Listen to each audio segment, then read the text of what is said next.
Tunisie. La Tunisie est le voisin de l'Algérie. Pendant la guerre froide, les deux pays nouaient de bonnes relations diplomatiques.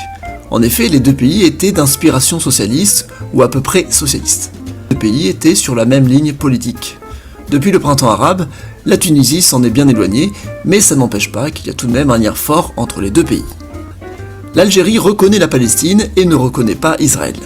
La Palestine s'est proclamée indépendante en 1988, l'Algérie a de suite reconnu son statut. En fait, c'est même plus que ça, c'est en Algérie que la Palestine a déclaré son indépendance. Vu que dans les faits, la Palestine ne contrôlait aucun territoire, puisque c'est Israël qui contrôlait tout. Les relations diplomatiques entre la Palestine et l'Algérie sont assez compliquées dans le sens où la Palestine est un pays qui n'est pas pleinement indépendant. Sahara occidental. On continue dans la lignée des pays non pleinement indépendants. Le Sahara occidental revendique un territoire qui aujourd'hui est presque entièrement contrôlé par le Maroc. C'est donc là encore un gouvernement qui est en exil. La République arabe sahraoui démocratique contrôle pour le moment l'est du Sahara occidental, ce qui n'est pas la partie la plus intéressante du territoire. La population sahraoui est pour le moment surtout en exil en Algérie. Les forces... Bon, on ne peut pas vraiment parler de grands amis. Cependant, en soutenant la Palestine et le Sahara occidental, l'Algérie se tient comme un défenseur des pays en requête d'indépendance. C'est dans cette optique que l'Algérie a soutenu l'indépendance du Soudan du Sud en 2011, qui appartenait au Soudan, années 90.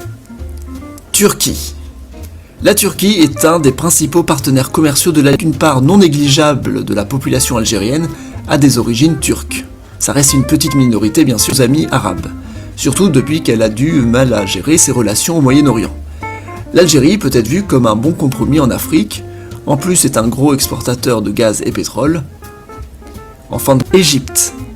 L'Égypte fut pratiquement le premier pays à reconnaître l'Algérie.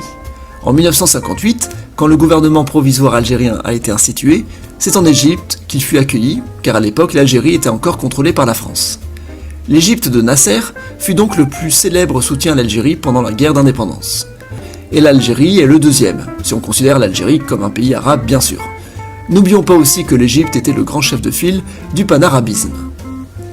Bangladesh. Ce ne sont pas non plus deux pays extrêmement liés, mais on peut noter tout de même que l'Algérie a rapidement reconnu l'indépendance du Bangladesh en 1971. Le Bangladesh était devenu indépendant du Pakistan. L'Algérie a incité pour que le Bangladesh puisse intégrer l'organisation de la Mexique. Il n'y a pas non plus de grand lien entre l'Algérie et le Mexique, mais il est important de notifier que le Mexique fut le premier pays à reconnaître l'Algérie indépendante en 1962, bien que les relations diplomatiques sont arrivées plus tard. Russie.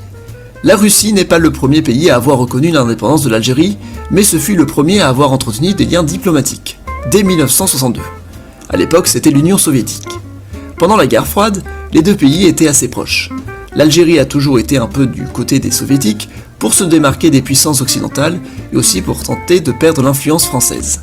De manière générale, il faut savoir que l'équipement militaire algérien a presque toujours été russe. L'armée nationale populaire, c'est le nom de l'armée algérienne, elle utilise presque exclusivement des équipements russes. Les chars sont de fabrication russe, les avions de chasse sont soit des Sukhoi, soit des MiG, des avions russes dans tous les cas, et dans la marine, la plupart des bateaux sont des modèles soviétiques ou russes. Donc on peut le dire, la relation entre l'Algérie et la Russie n'est pas si faible, c'est tout simplement une grande alliance militaire. Pour l'Algérie, c'est aussi un moyen de se tourner vers un pays autre que la France et de manière générale l'Occident. L'Algérie est un des rares pays de l'Afrique francophone à ne pas utiliser du matériel français. Corée du Nord. On ne peut pas dire que ce soit la plus grande amitié du monde, celle entre la Corée du Nord et l'Algérie, mais pour un pays comme la Corée du Nord, on peut toujours souligner que c'est assez rare d'avoir une certaine entente. L'Algérie, comme d'autres pays arabes, a noué quelques relations avec le pays de l'Extrême-Orient. L'Algérie et la Corée du Nord sont des pays qui se cherchent, car ils ne sont pas dans un groupe d'alliés précis, comme c'est le cas des pays européens par exemple. Donc leur relation est un bon compromis pour une entraide. Cependant, dans le monde arabe, l'Égypte reste le principal pays avec qui la Corée du Nord a des relations. Et aussi, il faut le dire, la Corée du Sud est en train de souligner l'existence de cette petite relation entre les deux pays.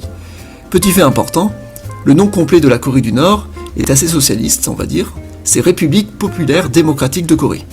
L'Algérie a presque le même nom, puisque c'est République démocratique et populaire d'Algérie. Bref, deux noms d'inspiration socialiste. Chine.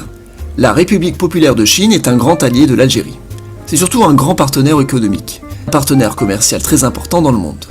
Cependant, en raison de l'aspect anti-occidental de l'Algérie, sans être pleinement pro-soviétique ou pro-russe, l'Algérie a entretenu une relation assez privilégiée avec la Chine. On peut dire que dans le jeu des alliances actuelles, l'Algérie aurait plutôt intérêt à se tourner vers la Chine. En Afrique, l'Algérie a tenté de se proclamer comme une sorte de chef de file de l'indépendantisme contre la colonisation, en soutenant le Sahara occidental et le Soudan du Sud par exemple. Pour la Russie et la Chine, l'Algérie est donc devenue un acteur important auquel il fallait avoir de bonnes relations. La Chine est le premier fournisseur de produits manufacturés en Algérie, elle a réussi à dépasser la France dans les années 2000. En tout cas, récemment, il y a eu un grand geste diplomatique entre les deux pays. L'Algérie a envoyé un satellite en orbite en décembre 2017. L'Algérie n'ayant pas la capacité de le faire seule, c'est la Chine qui a envoyé le satellite. Cuba. Cuba est un pays allié de l'Union soviétique pendant la guerre froide. Cuba est rapidement devenu le pays qui intervenait en Afrique pour aider les pays alliés de l'URSS. C'est pourquoi en 1962, Cuba est intervenu au Maghreb pour aider l'Algérie contre le Maroc pendant la guerre des Sables. La grande spécialité de Cuba, c'est d'exporter des médecins, et c'est le cas en Algérie où des médecins cubains ont été envoyés, dans le désert notamment. Après que l'Algérie est indépendante suite à une guerre contre la France, les relations n'ont fait qu'évoluer pour devenir toujours meilleures.